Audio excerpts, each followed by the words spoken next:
Hello, everyone, and a very warm welcome to all of you to Wif Academy 2024. Navigating exams during this time of year can be quite challenging, which is why Wif is here with yet another edition of the Academy to help all of you out in our own little way. I'd now like to hand it over to Khushbu, Deputy Coordinator of Wif, to kick off the event. Thank you, Advika. I hope I'm audible.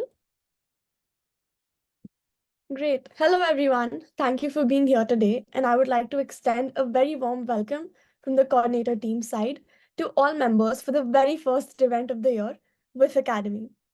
My name is Khushbu Gupta, and I'm the Deputy Coordinator at Warwick India Forum alongside Malvika Joshi and Arya Doshi. As the exam season is thrown at us, we at WIF are aware of how stressful this period can be. And to ease this stress, we have decided to bring to you WIF Academy. I would just like to thank you all for taking out time here today from your hectic schedules and join us. Our executive team has spent countless weeks working on this event just so that the audience can have the opportunity to hear from an experienced panel of seniors who have been there and done that. I'm sure the audience is eagerly waiting to hear from our panel of stellar students and graduates who we welcome at university and at WIF. Without further ado, let's move on to the proceedings of this event, which will be led by the careers team. We would like to proudly introduce our careers team to you, Advika Titeja and Arish Bathala. Over to you, careers. Thank you, Khushbu. So with that, I'll just give you a quick introduction of myself. Hi, everyone. My name is Arish Bathala. I'm a first-year student studying economics here at Warwick, and I'm one of the co-heads for careers for the year 24-25 at the Warwick India Forum. Hi, guys. I'm Advika Titeja, a first-year student pursuing management here at Warwick, and I'm the other co-head for the careers team at Warwick India Forum this year.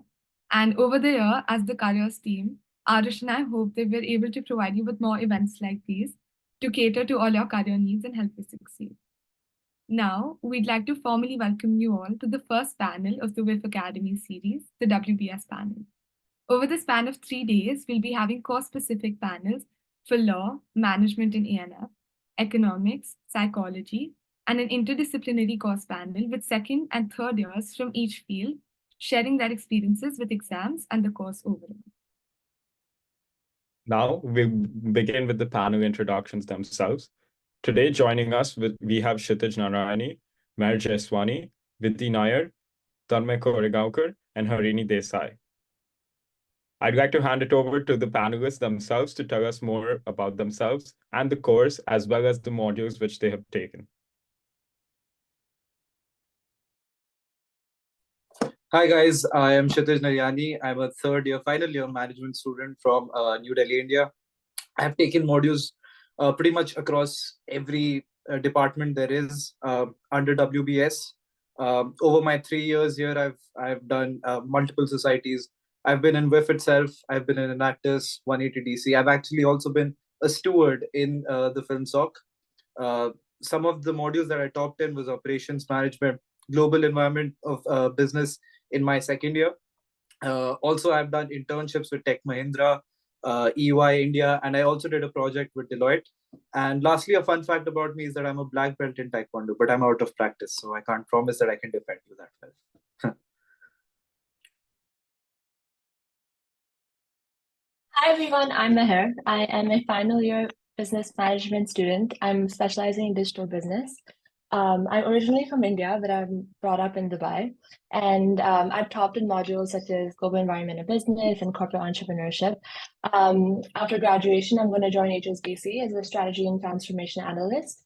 I have been an active member of the Warwick Retail Society, Luxury Goods Society, the Warwick Consulting Society, and the Management Society as well.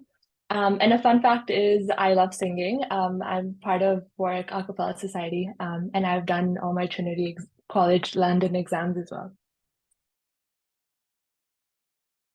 Great. So hi, everyone. I'm Vidhi. I'm a second-year management student, and I'm looking to do a pathway in finance this year. And over the last 2 years, I've really enjoyed doing consumer behavior and like behavioral side of things and finance. And yeah, I've really enjoyed working with consulting and advisory in particular, and I'm looking forward to sharing any insights I could have. On to Tanmay.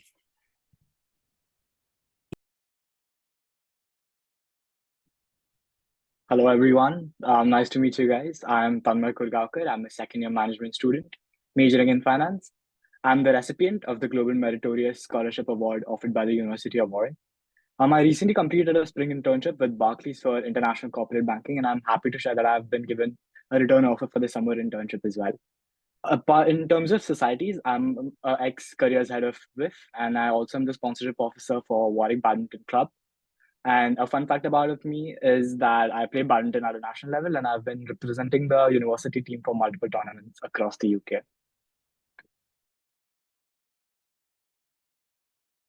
Hi everyone, I'm Harini. I'm a third year accounting and finance student. I have taken modules mainly related to finance. I am focusing more on finance rather than accounting. In terms of societies, I've been a part of WIF. In my second year, I've been a part of INSTA as well. And I've been a part of 180 Degrees Consulting, and I've been trying to diversify as much as possible in terms of my outside uni activities as well. I was involved in consulting for another enterprise outside uni. I am going to be joining JP Morgan as a full-time analyst this July. And in terms of the modules that I've topped, I did top financial econometrics, and I did do business law and corporate finance as well in my first and second year respectively. Fun fact about me, I love singing as well, and I did participate in Indian Idol. All right. Thank you for all of those wonderful introductions. Seeing that we have such a distinguished panel on board with us today, we now move on to the questions themselves. So the way this is going to work is we'll first cover the module-specific questions, and then we'll move on towards the more general ones if time allows. So the first question that we have today is, we're starting off with a very well-known revision technique.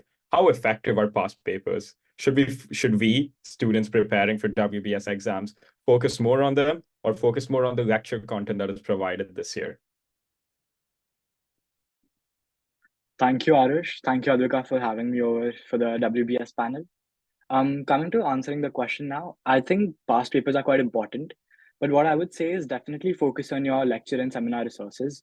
What I personally do and what has helped me in the past is that I first cover up the lecture resource, then I complete the seminar resources for that week, and I do that for all 10 weeks. After I feel like I'm well prepared with all lecture resources and seminar resources, I then move on to the past papers.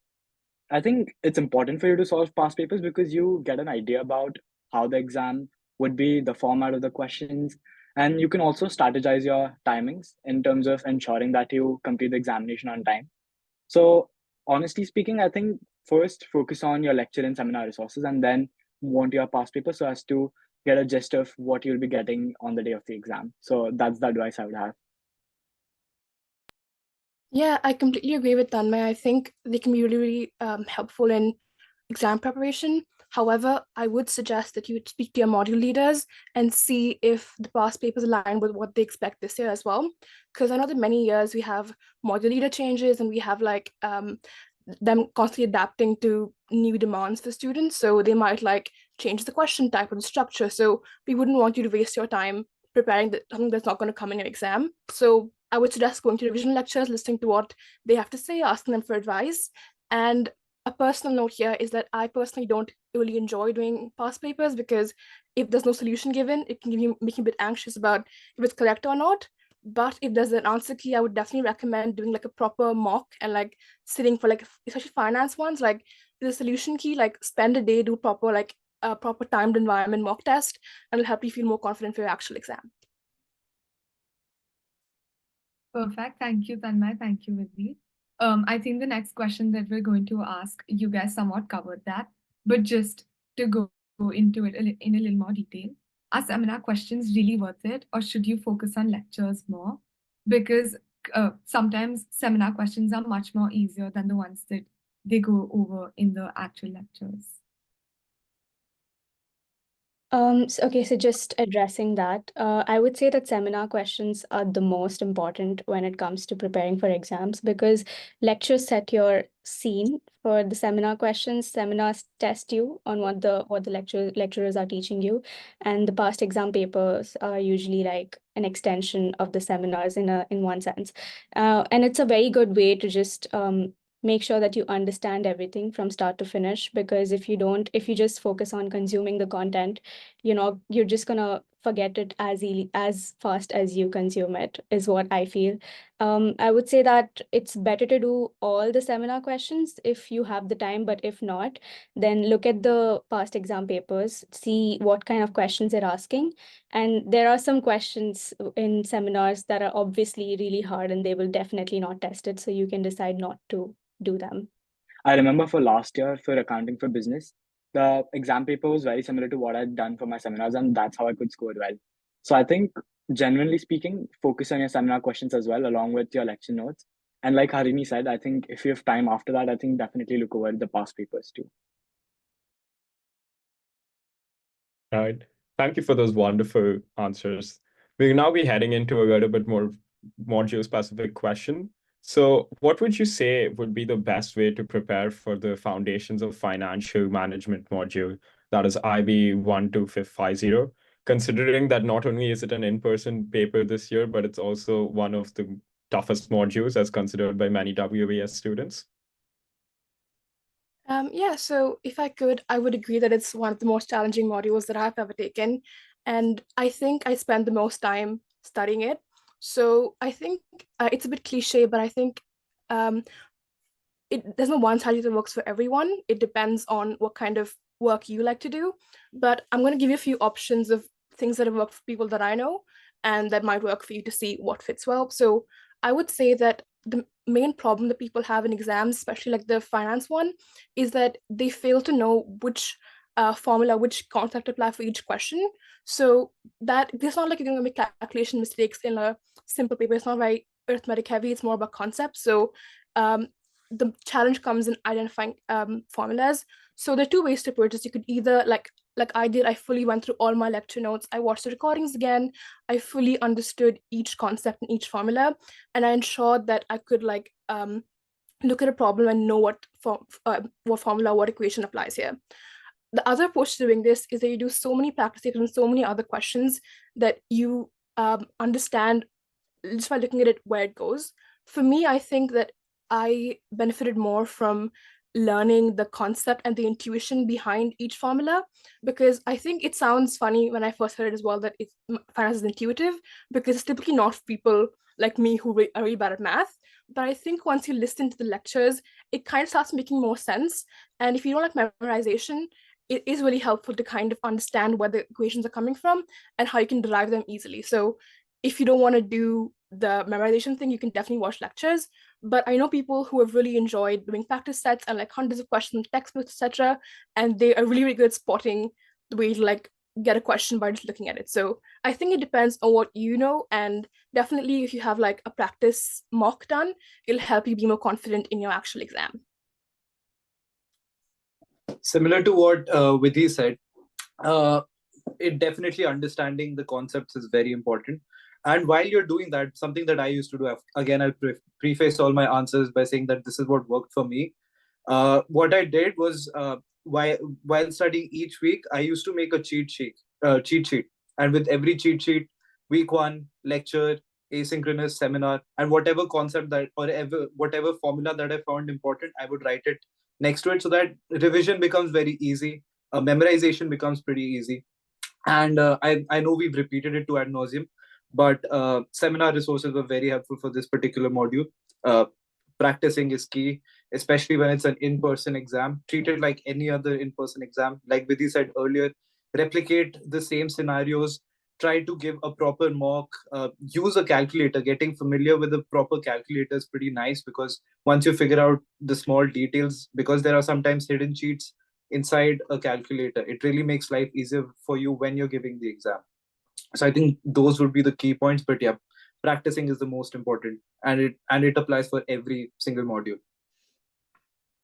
Definitely. It actually reminds me of like one more trick that I did last year, which is making like a mega formula sheet. So as I was like looking through my notes, I had like one paper 3 which had like every important equation, and that was kind of like my go-to thing in the morning of the exam and like every time I was approaching a new problem.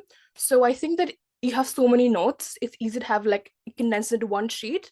And if you we want to practice more, you can try recreating it from memory and properly memorizing that list as well. So it just helps you be a bit more structured in your approach, and it also makes you feel less nervous when you know that, okay, every ratio I have to know is on this paper, and it just kind of soothes your nerves the day of the exam. Perfect. Thank you so much for that answer, guys. I'm taking that module myself this year. And these are definitely things that I'm sure I can apply for my exam as well. But moving on to the next question, what is the best answer structure in terms of business law? Further, how would you go about remembering the different cases, as the law exam this year is in person? Yeah, so 4 techniques that I had used when I was studying for law was flashcards, then I had mind maps, then I also had a study buddy to really help me stay on track. And fourth, I'd say start early. You guys are going to get 2 lecture packs with thousands of cases. So what I used to do is every week I used to transfer these into Quizlet flashcards. I used to choose sort of main cases that really demonstrate multiple laws, so it's easier. I don't have to learn everything.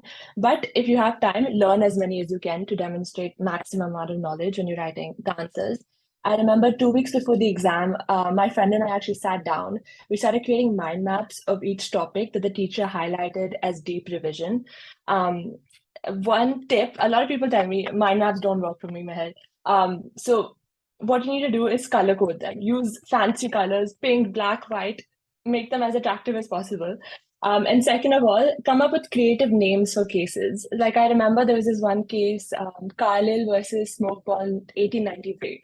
And I knew that the Civil Disobedience Act by Gandhi was in 1893. So in my mind map, I used to just put an arrow and decide Gandhi, and I used to just remember the entire case. So these are just fun techniques that you guys can also do. After learning, I think majority, at least 60% of your time should go into practicing the structure. And it's statistically proven that the more practice you do, the better you get. So I'd first then start by, obviously in the essay structure, start by describing which court, the type of law. And then I think you guys have an ILAC approach where you identify issues, explain the law, apply and conclude. I think that's like a structure for everyone. And I think the best answers will really link cases effectively to the study, and they will have a very clear structure. It's like explaining to a child A plus B equals C. It has to be that clear. Divide your paragraphs and start structuring your paragraphs before even writing the essay. I remember in the exam, I had a pencil with me and I just wrote a structure before even starting the exam, and I wrote down the cases so I remember. Because when you're under that time constraint, you just tend to forget everything. So it's good to have a structure with you alongside that. Yeah, and just adding on to what Meher said, so in the application part of the essay that you write, essentially what I did, which I think helped me get higher marks, was that I contrasted laws which could be applied and why why some laws could not be applied to that particular case. And I think that's what helped me get a better grade on that module. Right. Thank you so much. Those were great answers. Even not being a WBS student myself, I found the way of linking it to Gandhi 1893 being something that is very unique, and I'm sure to be using that in my papers at least. So moving on from that, the next question is, how would you go about attempting the operations management examination? Is there any particular strategy that you'd employ? What's the best approach, essentially? I'll take this one. So, firstly, talking about preparing for the module itself, in my year at least, it was a very well organized module. There were small videos for each topic. So there were like 6 topics in a week. There was one for the lecture, one seminar, and the rest were just small topics, and there were videos for that. As nerdy as it sounds, I almost watched it like a Netflix series where I would look forward to the next thing. And it was a genuinely interesting module. So each concept built upon the other. So I would just say, and this is general advice, we are only here for 3 years. Try to enjoy what you're actually learning, because I think that's quite underrated. As soon as you start enjoying what you're learning, I think learning itself becomes an easier process. When it comes to actually answering the question paper, it was by far the toughest paper I've given in the last 2 years. And the reason for that is that they gave a 2.5 hour paper for what should have been 6 hours, 6 hours, 7 hours. I think and I don't encourage people to use the full 24 hours. I'm not sure if we still have timed exams, but people used the entire 24 hours and started the exam late, had started solving as soon as they got the paper and submitted it later in the day because it was that lengthy. And one thing that I realized is I had one or two answers wrong, but the logic behind the answers made sense to them. And for this particular exam, logic trumps all. If you can, even if you give a wrong answer, if you can describe it well, if you can put a sound reasoning behind it, you will still get the marks. So whatever answer you get, make it structured and make it logical and make it a strong argument so that even they are looking forward to give you more marks, even if your answer is wrong. Perfect. Thank you so much for that answer. Our next question is very much related to the finance modules. But what is the best approach for scoring well in finance modules? And would you emphasize on any particular concepts that have more weightage in the examinations? I'll take that. Thank you.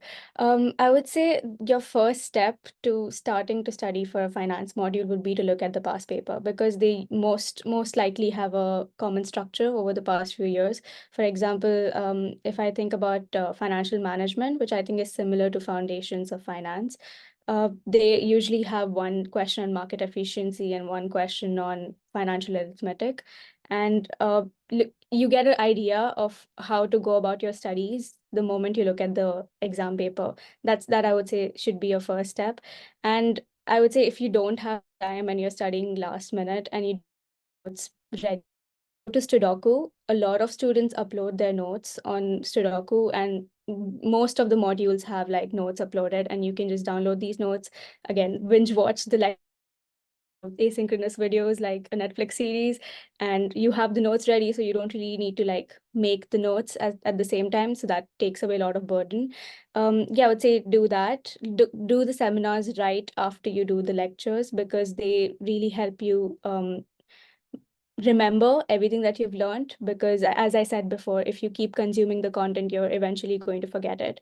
And I would say that sometimes the exam questions are just a twisted version of the seminar questions, or they increase one scenario and they give you a little more extended version of that question. And I would say that if you do not understand the seminar questions and lectures conceptually, you might face an issue attempting the exam questions. So I would say definitely focus on understanding the concepts behind the questions and the whole reasoning behind what you're doing and linking everything together.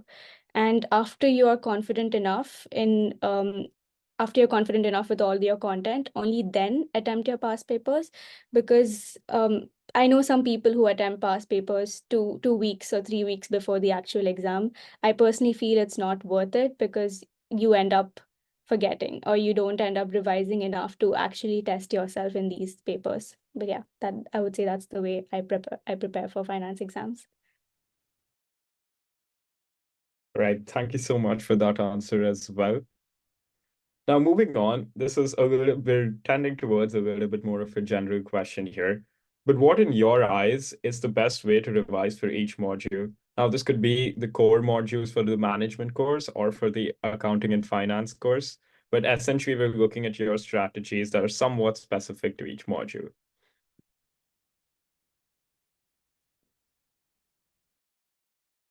Okay, so I'll just focus on accounting broadly and just repeating what I said for finance. For accounting, something that I did was prepare a cheat sheet of all the sort of adjustments you could get. So I had this module in second year, was called financial reporting too, and it was really annoying because they had tons of adjustments. Each question had a different way of asking different things, and it was just too much. So what I focused on was consolidating everything into one document. I would say that's one way you can go about it. And as I said, do your best in trying to understand the reasoning behind everything, because if you don't, then you potentially could be at a disadvantage. So what I've done this year is use ChatGPT and Claude for understanding concepts, because seminar tutors aren't always available every time I have a question. So I just upload the seminar sheet onto Claude and then it gives me an answer. So that's really helpful. And yeah, I would say definitely preparing a cheat sheet is the best way to go about revising for an exam, because before the day of the exam, you don't have the time to go over all the lectures. And also when you write your stuff while revising, it goes into your brain a lot more and goes into it a lot faster as well. So yeah. I think Harini has pretty much encapsulated what you need to know for an in-person finance or accounting exam. I'll talk about more online exams. I think the human tendency is when you are giving an online exam or an open book exam, you don't really memorize things. You're a bit less stringent with your learning, and that definitely applies to me and a lot of people I know. But what I would do is try to learn the content as well as you can. Try to know where everything is, because that's something that's very important, that has helped me in my online exams, is purely knowing where things are, even though if I've not understood them and I'm not sure how to interpret questions related to particular topics. Just knowing where they are within the content, since we have 10 weeks of content, it's a large pool. Precisely being able to locate where something is very helpful, especially when you're feeling stressed out while actually writing the exam, because then you can quickly get to the content, see what you can use with from the content for the exam. So I would say this is a must for me with any online exam, is knowing where things are so that I could just reference them anytime. I might definitely agree with that. So I struggled with this last year in my marketing first year module, and I spent, I think, 6-7 minutes looking for one particular phenomenon from like weeks of lecture slides. So that was a really big waste of time. Please don't like try to avoid that. Even if it's key saying, okay, like week 1 has these concepts and like you can command def and find them, that'll save you lots of time. And the same goes for like the MOS exam that you have this year, first year. So you're going to have like a lot of concepts, a lot of theories. So having the textbook open on the library, or like, just command effing whatever key terms there is going to really help you and like boost your time management strategy. And I think this also applies to any other modules you're going to take in the future. So having, even though it's online, having like a proper key and knowing where things are is really going to help you. And like maybe even having like, some citations ready, or having a whole like framework ready for kind of answers, because questions don't really differ that much. So if you have like a strategy and structure in mind, it's going to help you like use more time towards actually writing and making your writing good than just finishing the paper. Thank you so much for that, guys. It's all of the advice that all of you are giving is proving to be very insightful. But that's all we have for the module specific questions for now. We'll now move on to a little more general questions. And if all of you would like to give your insights onto these questions, we'd appreciate that. So the first one is, do you have any schedule making or time management tips? How do I cope with modules that have close deadlines or exam dates to others? Yeah, so this year I was doing, in fact, a part-time job with an Australian education company. It was called Elevate Education. And we used to go into schools, GCSE, A-level, and we should teach them the best study techniques that a lot of students use to maximize their grades that were scientifically proven. Some of the techniques that I sort of used during my examinations time was, first, when you normally create your weekly planner, you tend to put all the tasks and your homeworks, etc. But that's wrong. What you need to do first is put all the fun stuff first, whether you need to go out to a society or etc. Put all the fun stuff first and then study in between the gaps. That's going to give you a bit more motivation. And second of all, prioritizing the non-required work over the required work. See, non-required work is your past papers, things that are outside the module that are really going to help you during your exams. And the required work will obviously be your seminar prep, for example. So if you prioritize the non-required works like your past papers, you will still end up doing your seminar prep because that's compulsory. So that's another technique that I've learned. Another thing is finding out your reason for procrastination. Everyone procrastinates, even the topmost students do. So you need to find out whether if it's you're overwhelmed, you have no motivation, whether you dislike the work. And the best way to overcome that is to write a written goal. whether it's that job you want or the society position you want, or you want to go to this program during your master's, write it down. Also, on your desk, sometimes I put like pictures of things that, like a vision board. You can always create that as well. It works for a few people as well. And if you are addicted to social media, there are always apps to block social media usage as well. So that's also very useful. Yeah. I think that's a perfect answer. You've pretty much mentioned everything. Personally, for me, I think pretty much echoing what she said. Try to have fun. I also like to keep an hour or 2 hours in a day where I can actually enjoy, probably more than that. Schedule activities for having fun again. I remember watching the Spider-Verse movie between two exams. It was a great de-stressor. Organize de-stress things. Keep meeting your friends. That's very important. And I think one more thing is that maybe we might not, it might not be in one of the questions, but sometimes you do have exams back to back to back, and maybe one of those exams does not go well. Always try to just bounce back. Don't reflect on it. Look at the next exam, because then your next exam is the opportunity to balance the other one out. So I think during exam season, regardless what it is, maybe you're having problems with preparing for a particular topic, ask help. Manage to bounce back. Momentum is especially very important for things like exams. Personally, for me, momentum is very important. Once you build a routine, once you kind of build up steam, you keep going, and it carries on during exam season. So those would be my top three things.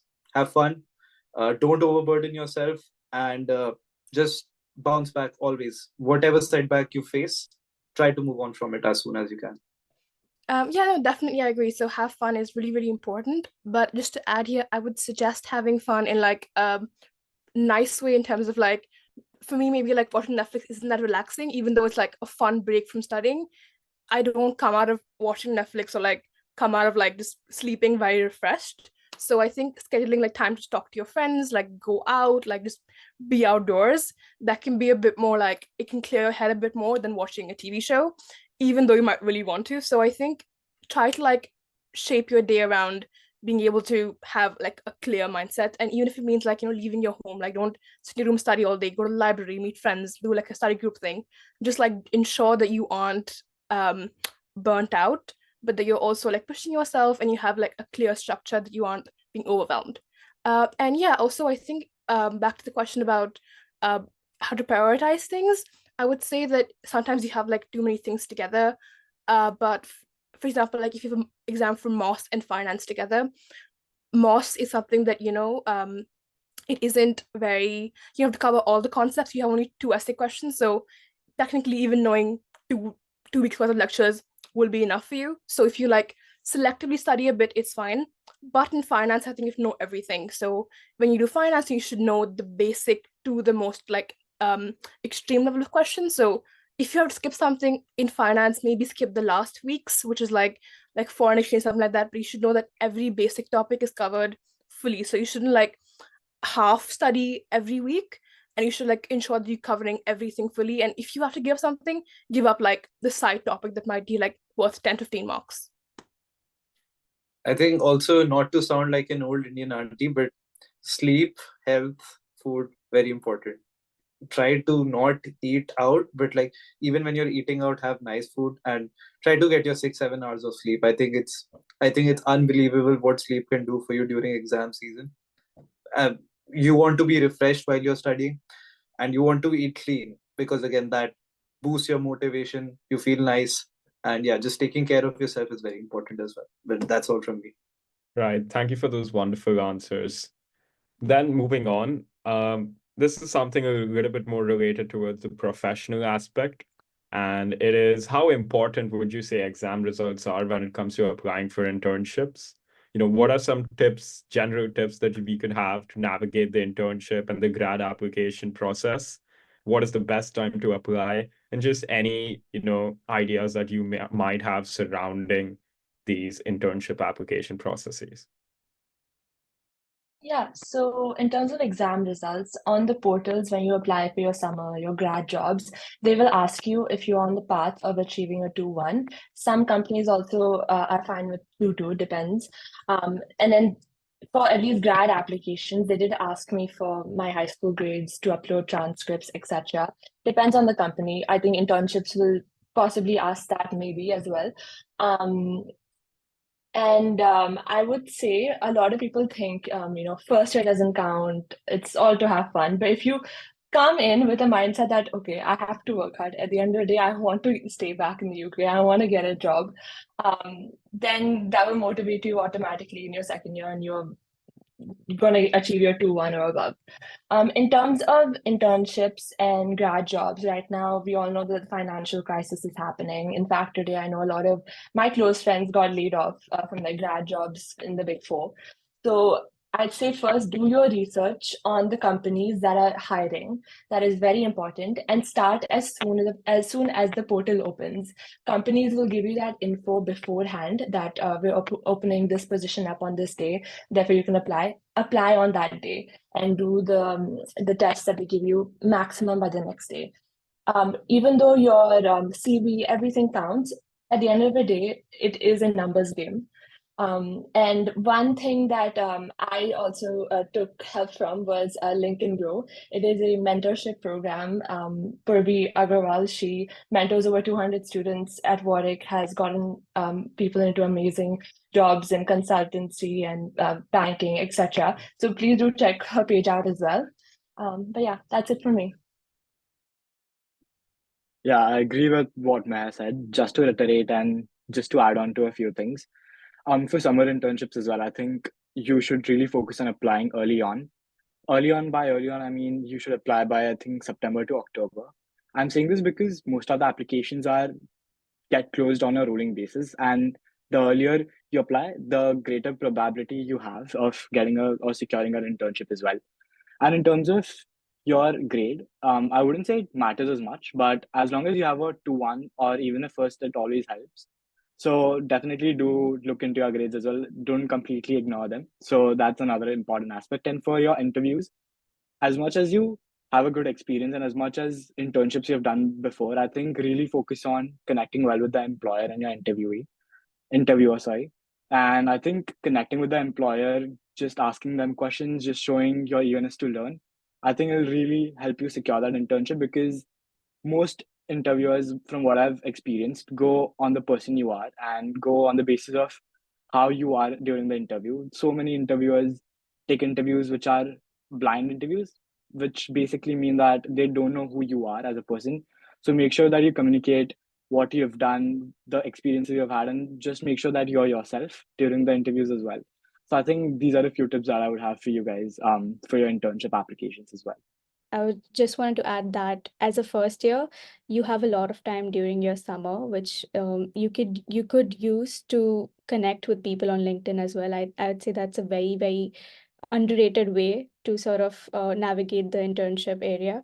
And also they have a lot of companies have networking events around September, October-ish. And I would say that try your best to apply for as many of these networking events as you can and attend these networking events. Most of the times they are in London, so obviously you will have to spend the time going and coming back from London, but they help a lot. You get to know what the insiders think about the application process, what they think could set you apart from the other applicants.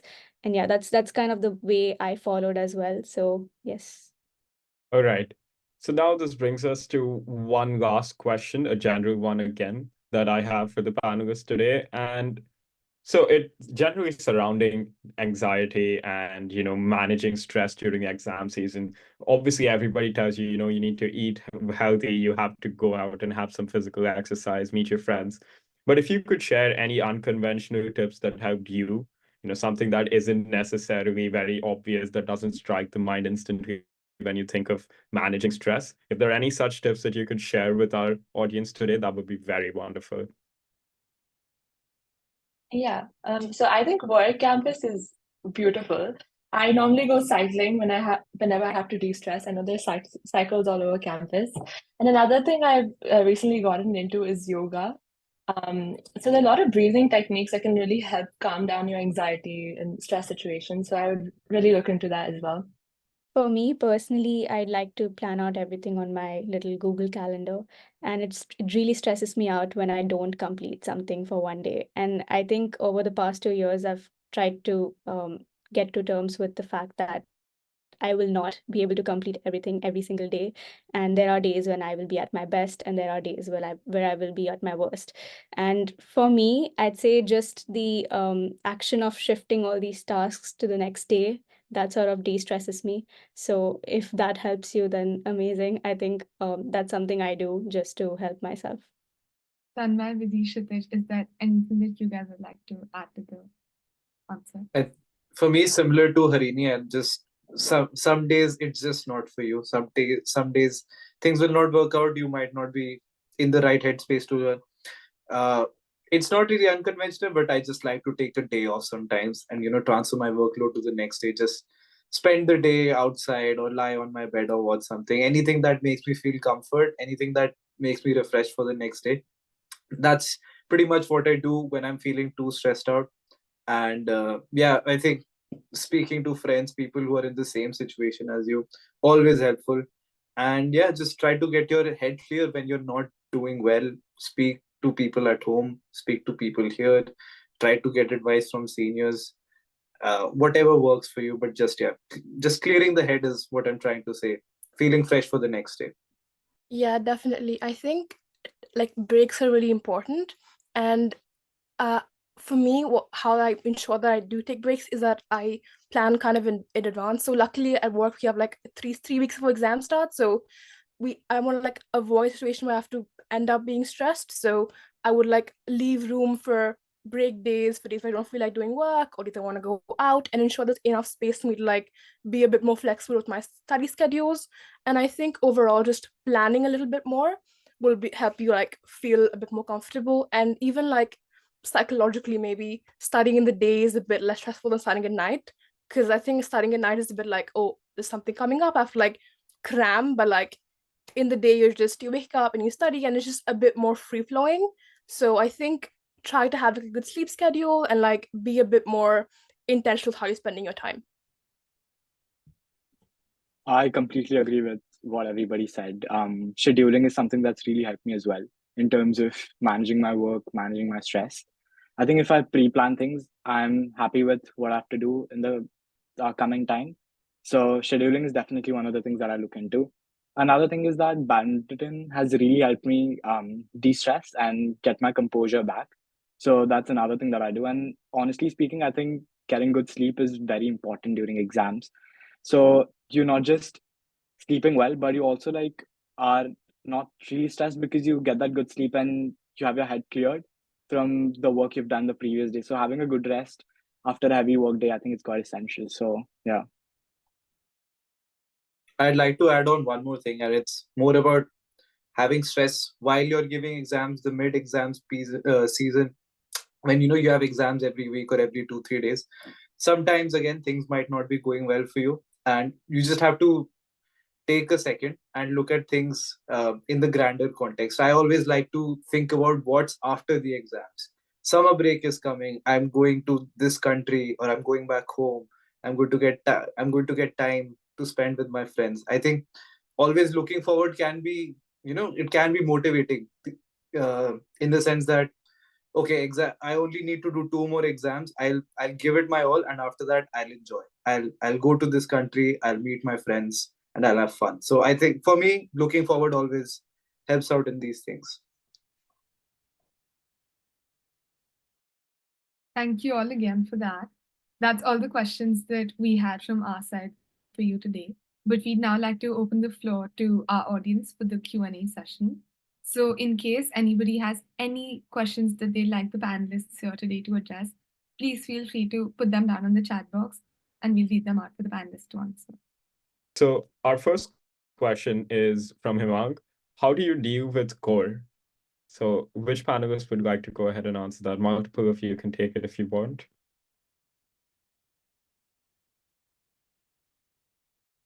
I can take it. Basically, I think in first year, you just have essays for core, if I remember correctly. And the way I did not watch the lectures or do the seminar content, to be fair. I just looked.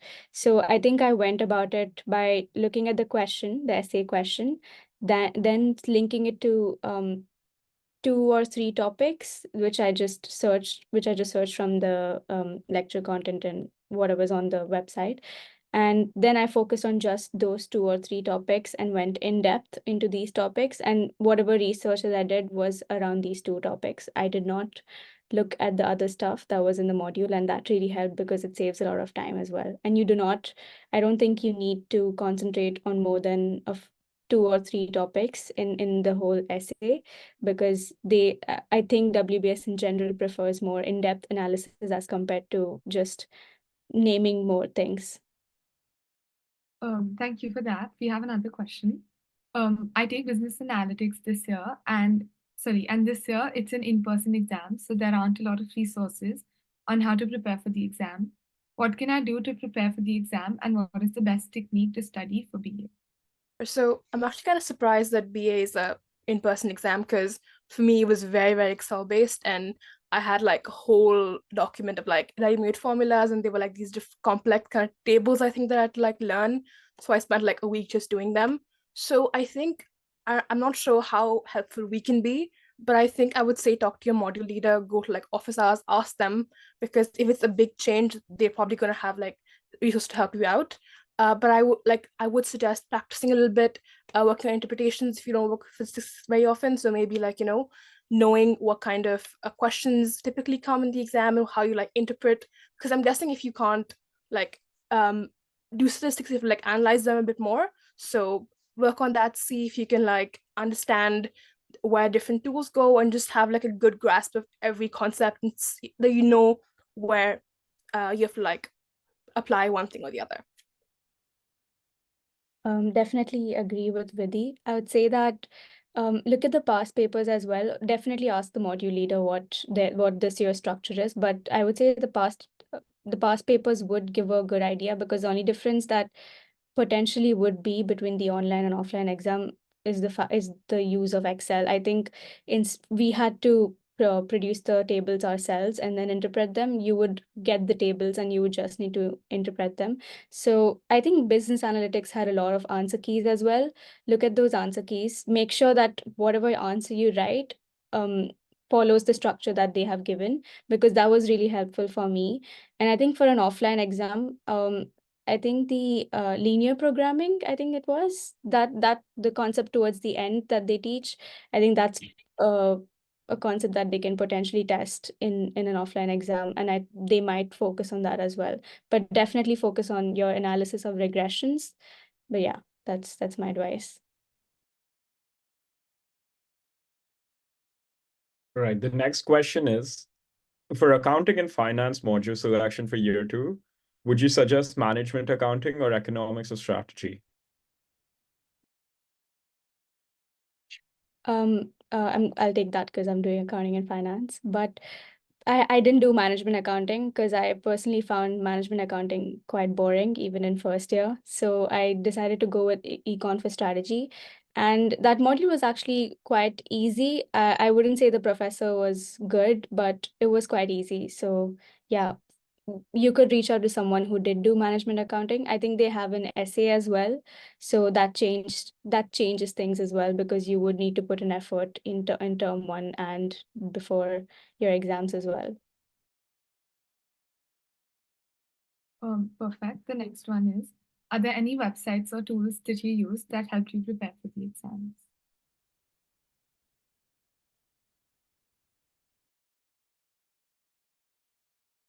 I'm happy to take that question. Like I said, Sudoku is really good because you get notes from other people, and it reduces your workload. You don't have to make your own notes, number one. And in terms of tools, I would say YouTube really helped me prepare for analytical exams like financial econometrics. It really helped me understand the concepts in depth. And I would say ChatGPT. ChatGPT is your savior when it comes to understanding concepts as well, because you can just ask it any doubt that you have and it'll give you a very, very accurate answer, in fact. alongside chat GPT for me, I think one more, whenever you're doing last minute prep, YouTube is very helpful for me. There's always, whatever subject you're studying, there must be like a concept that you're struggling with, that you're studying last minute and you don't have your professor to ask. There's always someone on YouTube with a video for it, and it's only 4 or 5 minutes and they explain it maybe better than your professor. So if if you have if you have any doubts, just, I think YouTube and Google are underrated. You usually do find some resources related to what you're struggling with. Yeah, I would say another AI source is also Gemini AI. I think they're a bit more accurate, a little bit more accurate in terms of if you're doing essay-based type subjects, like for facts and figures, they can and they can also explain a lot of the concepts easier. All right. After that, we have the question. I take fundamentals of finance and finance too. One is a lot more mathematical and the other is theoretical. How do you advise to study for this?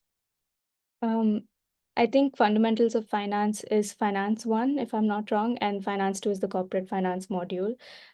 If you do finance 1, I think you make your life a lot more easier when you're studying for finance 2, because finance 2 covers a lot of concepts that they cover in fundamentals of finance as well, especially towards later weeks. So I would say first go about learning finance 1, and yeah, the professor was quite good for me, especially at least I'm not sure about the management professor, but he was quite good, and he gave exam questions as well every week for each topic. He used to give practice exam questions, and I would say focus on those questions. Those are the majority of the questions that come in your exam, and then focus on your seminars. I would say they give a lot of derivations in the seminars for finance 1, and I personally found it a bit unnecessary. But if you have the time and bandwidth, I would say try and understand where these formulas come from, because they are a lot of formulas and you don't get the formula sheet in your exam. And it helps to know how they are derived, because in case you forget something in your exam, you can just derive it yourself. Finance 2 is a lot more theoretical. So I would say look at the lectures, focus more on the lectures, and try and make a story as you go along with the theory, because I think they had agency problems and stuff like that. So I sort of tried to link everything together so that I remembered it, because both of these are in-person exams. Thank you for that. Our next question is, do you have a rough idea of how much you are supposed to write for each question on an essay-based exam like most? I can take that one. Obviously, you can try to write whatever amount of words in which you actually answer the question. They will never say it, but I think from my experience, the sweet spot is 300 to 400 words per answer. In my year, it was 3 questions, so I don't think they expect you to write more than 1,000 or 1,500 words within an hour and a half or two. So I think 300 to 400 is good, but as long as it answers the real question, if you're giving enough evidence, whatever amount of words works. But I would say 300 to 400 is a more realistic amount that you could write per question within 1.5 hours.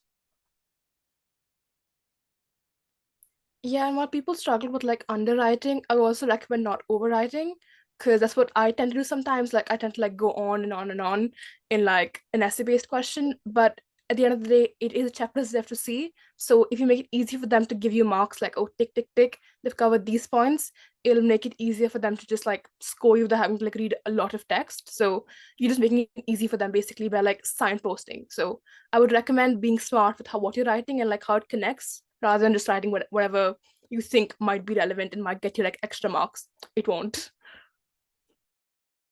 All right.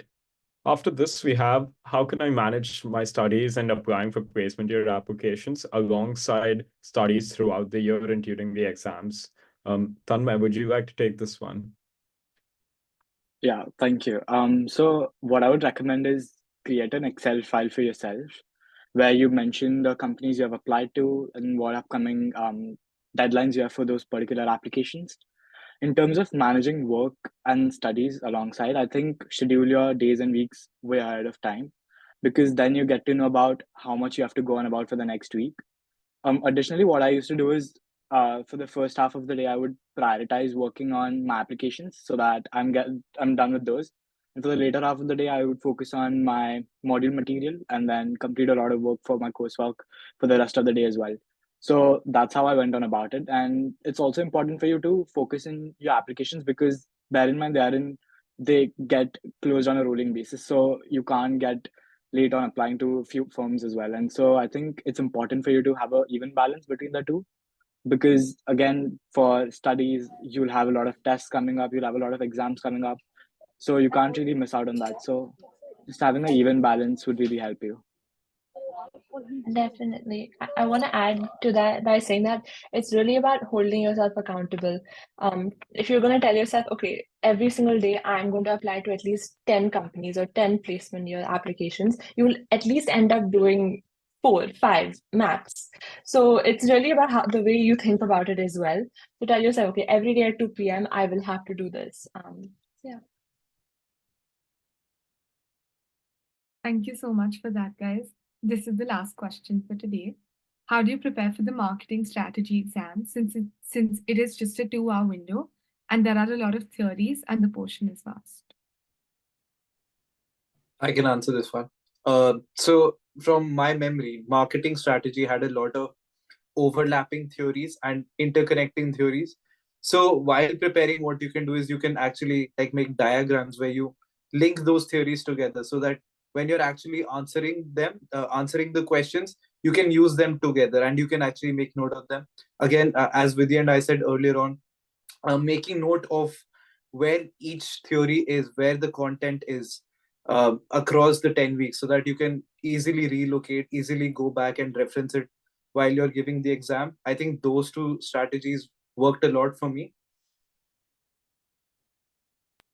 Yeah, definitely. I'm not sure how qualified I am to answer because I'm taking it this year, but I think what I'm planning on doing is having like a list of examples as well. So having all the case studies and having all the definitions and strategies ready in like one document to kind of refer to as like a master sheet kind of will help you be a bit more structured and know what to apply where. So it kind of helps you not get overwhelmed by the number of information, like the number of case studies there are and number of like other laws there are. So I think having like kind of a structure and knowing what's important and what's mentioned in seminars, for example, like you've lots of like seminar discussions which have like key points about analysis. So having all that in one place can help you be a bit more vibe with your time, maybe. All right. Thank you so much for that answer, guys. And this gets us to the end of the panel for today.